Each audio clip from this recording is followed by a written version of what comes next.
Now, let's go over the book Many Mansions, written by Gina Cerminara, and it is quickly becoming one of my favorites. I haven't gotten through the entire book just yet, but I've gone through quite a bit of it. And already it's just shaping up to be an amazing book. So if you haven't read it already, I would highly recommend it. Now, let's go over some of the information I've pulled from it. This is the book Many Mansions, written by Gina Cerminara, the Edgar Cayce story of reincarnation. Reading through this section, some thoughts occur to me. What if the term karma is being incorrectly defined as something meant to deal out retribution? What if karma is actually just a spectrum that is really just a way for an individual to lay out physical life parameters for themselves? As in, okay, I experienced this thing, so now I'm going to flip the script and experience the other side of this. This makes far more sense to me because we know that in this life that experiences build the character. This encourages an all-around robust understanding of a thing. What better way to learn and develop? It's not retribution for past transgressions. It's a self-imposed educational system designed to encourage full adult spiritual development. This is a never-ending school of hard knocks, and the physical body is just the shell to house that development. So here we are again, talking about the book Many Mansions, written by Gina Cerminara. I'm looking at more passages that she talks about that points to where karma is being rather misused as this idea that it's about retribution or some sort of social justice or some kind of punishment for a wrong that somebody did. When really the passages, it's more like the definition should have something to do more with personal development, necessary lessons that are required in order for us to personally evolve, individually evolve into more spiritually full adults. One of the sentences that she writes in here is that the intervening centuries are to be used for the working out of other character problems. You know, you could ask yourself, why do we reincarnate? And it's in order to develop wholly. And more I go into, this kind of reading on, this book and many other books, and it becomes more and more the case. Another sentence that she talks about here in a paragraph is corruption of character could not be completely redeemed unless when offered the same opportunities. So in this particular part, she's talking about how like has to equal like. You can't just have one thing equal another thing. It has to be balanced, which also makes sense. We're talking about if somebody committed a really crazy high-tech kind of crime, the other side of that, quote, karmic lesson has to be during an age where it can equal that high-tech kind of crime. So the same opportunities, the same temptations, the same environment, so that it can balance out to see if the individual themselves are developing. Can this individual be put into this same environment and still be tempted to do it, or will they have learned not to do that? This reminded me of the theory that time is not necessarily a straight line, but something that moves in waves, where we dip into a dark age and then we rise up into a golden age and then back into a dark age and then back up into a golden age and on like this. as this would be vibrational. So it's development and maybe something even on purpose. She goes on to talk about souls and groups of souls do not return with the automatic regularity of a revolving door. Here, as everyone in creation, there is freedom of will, and an individual or a group may choose to manifest at certain times if it wishes to. So saying that, okay, even though this process developing from both sides of the aisle, say bully and victim in this case, even though that's the case, and then that's like kind of the whole point, we still inherently have God-given rights and certainly God-given free will purposefully. We have to take full adult responsibility for whether or not we are going to develop further or stay the same. We are at the wheel here. There's no fate. It's not predetermination. It's not God or any other thing laying down the law on us. It's us either taking responsibility for our thoughts, emotions, and actions, or not taking responsibility for our thoughts, emotions, and actions. This leads then to the current complexity that if an individual entity needs to develop some quality with respect to another individual soul or group of souls, he may need to delay his own incarnation to conform with the period chosen for embodiment by the others. And if such a delay is extensive, he may find it expedient to return, meanwhile to work on some other aspect of his development. What she's saying here is that, say we do one thing or we experience one thing in this era with this group of people, we may choose to come back much, much later when the environment is right for the picking. The same groups of individual fractions of source, you want to come back when they come back because the lesson being learned involves them. Or we may want to come back when the right environment presents itself because it involves that situation or that kind of environment. And there's no possible way to learn the lesson, whatever it is, if the circumstances do not all line up, which makes a logical, I would even say scientific sense. And then it says something that I found really important to understand. Strength is needed to meet karma. And again, they're using the term karma here in not the normal way where it's not talking about retribution or punishment. It's talking about adult spiritual development. Strength is needed to meet adult spiritual development. I've said before in the past is that incarnating probably anywhere in the physical, but it seems like certainly on a planet like Earth, it is the school of hard knocks. It is definitely a place where you better come correct, and you need all the physical and all the spiritual and psychological and emotional strength you could muster up. Some opportunity must be given the entity to acquire the necessary combative qualities. Otherwise, the karmic obligation will be so overwhelming as a result in annihilation rather than growth. So these are necessary experiences, and I've said this before, is that when we are experiencing in the physical, whether it is good or bad, I would consider them all necessary experiences because they are about adult spiritual development. Without these experiences, good or bad, where would we really be?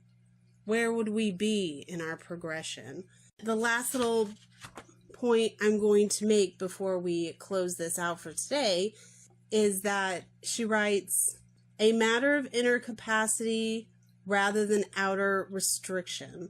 So it's about what you are capable of pulling in and taking in. What is your capability with your input and your output? Like, you could even call this like spiritual literacy, because it's your input and your output is what this sentence is saying. A matter of inner capacity rather than outer restriction.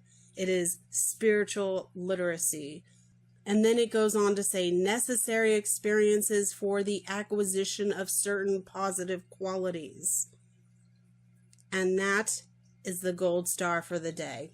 I'm back again with another quick review of some of the reading I've done in the book Many Mansions by Gina Cerminara. It continues on with, quote, our task in life is not to hide from the reality of matter with the cheerful but deluded evasion. Our task is to govern it, order it, and even create it from the higher levels of spirit. So think about what that means for a second. We have to get our thoughts, emotions, and actions in order to navigate how we function in reality. And then it goes on to say, in reality, matter is only a condensation of an energy, which may be called spirit, or matter is merely spirit at a lower degree of vibration. It's science. People look at this stuff and they go, oh, it's spirituality. And yeah, it is, but it's also science. It continues on. If mental healers wish to treat for karmic conditions or for the oppressive sense of impending karma,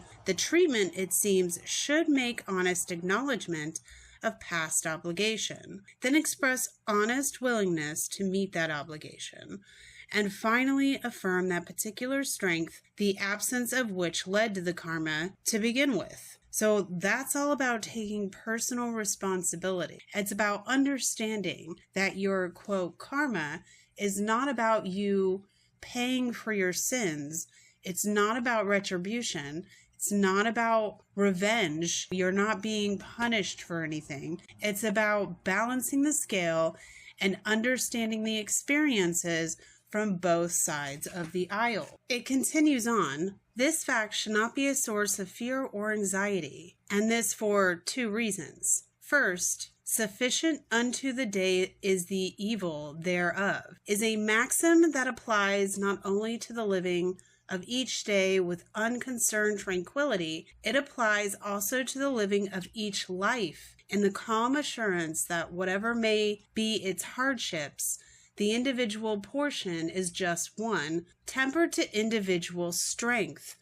At no time do we become involved in karma too great for us to bear. Second, the uncertainty of the future is always with us, whether or not we believe in karma. And if future calamities that may befall us are karmic rather than haphazard, our fears should be alleviated rather than intensified, if only for the simple reason that karma represents the operation of a law which is so ordered as to guarantee justice always. It's reiterating karma is about learning lessons, learning specific things, and achieving certain goals. And while this is taking place, there is no, quote, karma that's going to be placed into your path that you are not yet ready or capable of taking on. And that is by design, because it's about balance, not about retribution. She goes on to say,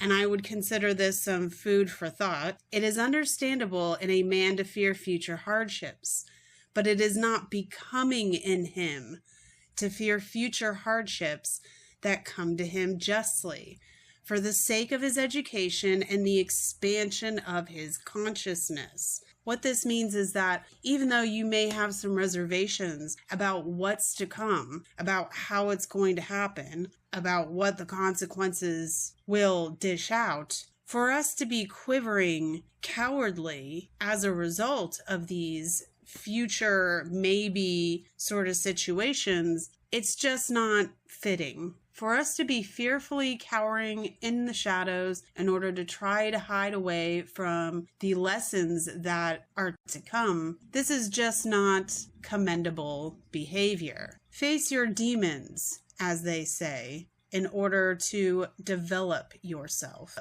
Now that we've seen those little clips that I have made previously, and if you follow me on Instagram, you may have already seen them already. But if not, there you have it. Let's start with what the modern day definition of karma is today and how it is generally seen by the majority of people. It is defined as a noun. The first definition that it gives is the totality of a person's actions and conduct during successful incarnations, interesting term, regarded as casually influencing his or her destiny. The second definition that it gives us is the law or principle through which influence is believed to operate. And the third definition it gives us is fate or destiny resulting from one's previous actions. This is the official mainstream definition of karma, and I would consider it to be lacking in definition there. There is no such thing as fate or predeterminism. This definition implies that punishment is to be handed out to a person who has committed a wrongdoing, that there is no free will choice in our behavior, that we are genetically inclined to do this or do that, that we are somehow beholden to the crimes of the past, especially in cases like from family bloodlines. And I've heard that before where somebody might say, oh, my father is this, that, or the other thing, so I abstain from this, that, or the other thing because I'm genetically inclined to follow the same path, the same temptations, the same kind of behavioral patterns, and I just have no control over myself. So this is what this definition reads like to me, as if you somehow have no control over your own lives. And I just don't think that's correct. This definition cannot exist if we also have free will, God-given rights, and the ability to develop as spiritual adults by lining up our thoughts, emotions, and actions. It can't be both. Let's review a little bit of history just for fun. The term karma is derived from the Sanskrit word karman, which means action or work, which should make sense to people because spiritual development, adult spiritual development, it's work. It's about the actions you put into developing something. You're developing a skill yourself. It's traced back to the Proto-Indo-European root kwar, spelled K-W-E-R, which means to make or to form. Also makes sense because you're developing. While the specific English word karma didn't enter into the scene until the 1800s, the concept of it and the Sanskrit term, which is karman, appear in ancient Indian texts that go back even as far as 1500 BC. The earliest references to karma are found in Rig Veda, circa 1500 BC. While it originally referred strictly to ritual action or sacrificial deeds rather than moral consequences, the concept evolved significantly in the Upanishads, which are a set of documents with a wide variety of rites, incantations, and esoteric knowledge, and is circa around 18 to 300 BC, which expanded to include ethical dimensions and the law of cause and effect across lifetimes. Before the term gained popularity in the modern day, it was primarily understood as something that involved ritual sacrifice and cosmic law. it functioned as an autonomous natural law independent of divine intervention.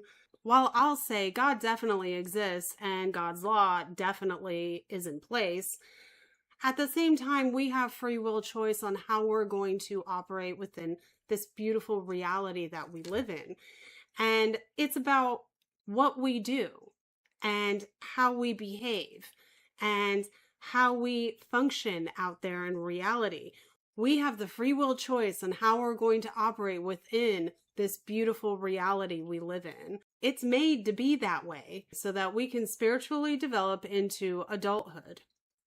The primary Latin term for reincarnation is reincarnatio, which derives from re, which means again, and incarnare, which means to make flesh, literally meaning entering the flesh again. Karma should be generally viewed as a developmental learning system via the use of reincarnation in order to create a more universal understanding of reality. Let's go over some other terms that have been used. Metempsychosis describes the transmigration of the soul. Renascor is a classical Latin verb meaning to be reborn or rebirth, often used to express the concept of reincarnation. Palingenesis, which is a term found in Neo-Latin and Christian contexts, meaning rebirth or regeneration. Though in the modern Christian view set, it's meant to imply a return to the same body and soul rather than transmigration into a new one. This kind of term is to be able to leave room in the mind for concepts like heaven and hell. But really, if you think about it, heaven and hell is what we create here in our beautiful reality. And samsara is a Sanskrit term describing the cycle of birth, death, and rebirth driven by karma, which underpins the development system of reincarnation. Now, if I were to redefine, or rather just be more specific on how I describe what karma is, I might not even use the term karma specifically, being that this is a more modern word and really just something that was made in order to describe this in a modern view set. But because we have that in our history, it has been sort of diminished in its meaning. I would probably go back to what I would say is maybe the most accurate of what we have looked through today, which is the term samsara. That's spelled S-A-M-S-A-R-A. And I would consider this a more accurate version of what people are calling as karma. Now, I would be more specific because I think that this needs more detail in it. There needs to be a definition that doesn't imply that you're being punished for whatever sin you may or may not have committed. If reincarnation is about spiritual development and karma is really just a tool in order for you to experience like both sides of the same coin there, then it can't be about punishment. It can't be about punishment and spiritual development. It can't be both. So let's go over how I would specifically define karma. My first definition to describe this would be a self-imposed educational system that involves an individual being who sets parameters for an incarnation cycle in order to develop spiritually using the platform of the physical realm. My second part of this definition would be a lesson building exercise that trains an individual in character development. My third part of this definition would be a motivational tool to encourage change of the current parameters for a more suitable condition. And the fourth part of my definition here would be adult spiritual development system that trains an individual's input and output capability through personal experience in order to gain spiritual literacy.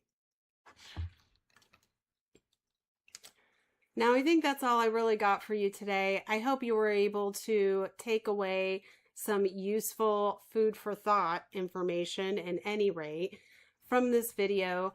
And thanks for viewing. See you later.